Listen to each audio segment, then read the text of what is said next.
Baba Gudinara, Jai Baba Ginara. Story 1. Story of Baba Hardas Ram Sahib. Hari जो भगत जिथे जन्म तो धारी, पुलन हिक सौ हिक के मुक्त तो करी। पर पूज्य बाबा हरदास राम साहिब जन जो जन्म मन पावन नियति थियो, जंहिंखे पाण शंकर भगवान जो ॾींहुं मञींदा आहियूं। उहो पावन ॾींहुं जंहिंखे पाण सॻड़ो चवंदा आहियूं। पूज्य बाबा हरदास राम साहिब जन जो जन्म मन पवित्र भूमि में थियो, जंहिं भूमि में स्वामी लीलाशाह, स्वामी टेऊराम, स्वामी सर्वानंद, स्वामी शांति प्रकाश, संत सतराम दास ऐं अमर शहीद संत कंवरराम साहिब जहिड़नि महान संतनि ने जन्म वरितो आहे।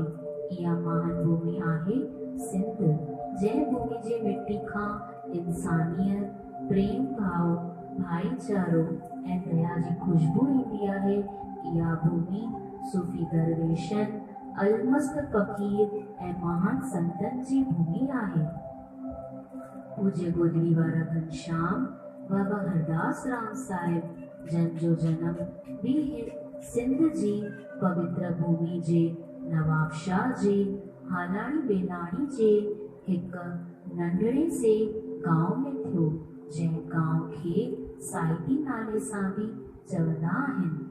हिंदू तिथ्य जे अनुसार सावंत 1961 जे नाहिरी महीने जी 21 अंग्रेजी तारीख़ जे अनुसार 5 दिसंबर 1904 जो प्रभात जे वक़्तु हुयो।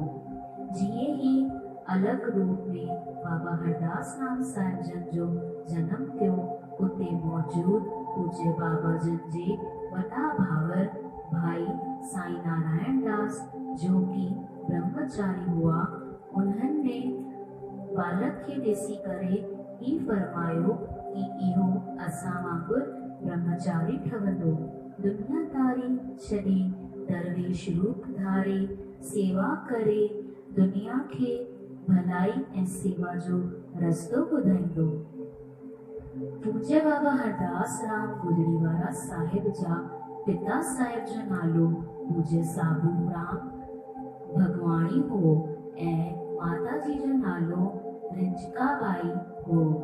बाबा जन जी माता साहिब हमेशा चवंदी हुई, मुंहिंजो पुटु सचो संत ठहंदो, छाकाणि त हुनजो जनम शंकर भगवान जे महान ॾींहुं सॻड़े वारे ॾींहुं थियो आहे। पूज्य बाबा के पिता साहिब पूज्य साबू राम जी हिकु व्यापारी हुया। उन्हनि जो रहण सहण बिल्कुलु सीधो सादो हुयो। उन्हनि जो हिकु नंढड़ो सो दुकान हो, जो कि हिकु खरीअ नामक हिकु नंढड़े से स्टेशन ते हूंदो हुयो, जंहिंखे हलाए उहे पंहिंजे परिवार जो पालन कंदा हुआ। खरीअ स्टेशन इहो होके जे कारण उते जेको बि अनाज ईंदो हुयो, उनजी दलाली करे जेको कुझु बि पैसा मिलंदा हुआ, उन्ही सां घर जो ख़र्च हलाईंदा हुआ। उन्हनि जो खरीअ स्टेशन ते दुकान हुअण जे कारण उन्हनि जो नालो खरीअ वारा साबूराम जे नाले सां मशहूरु हुयो। पूज्य साबूराम साहिब खे 4 पुट रत्न हुआ। उन्हनि जे पुटनि जो नालो क्रमाश पूज्य साईं नारायण दास साहिब, साईं प्रभुदास साहिब, पूज्य बाबा हरदास राम साहिब, साईं तुलजाराम साहिब हो। गुरगुदड़ी वारे घनश्याम की जय, ब्रह्म स्वरूप बाबा लीलाराम साहिब की जय।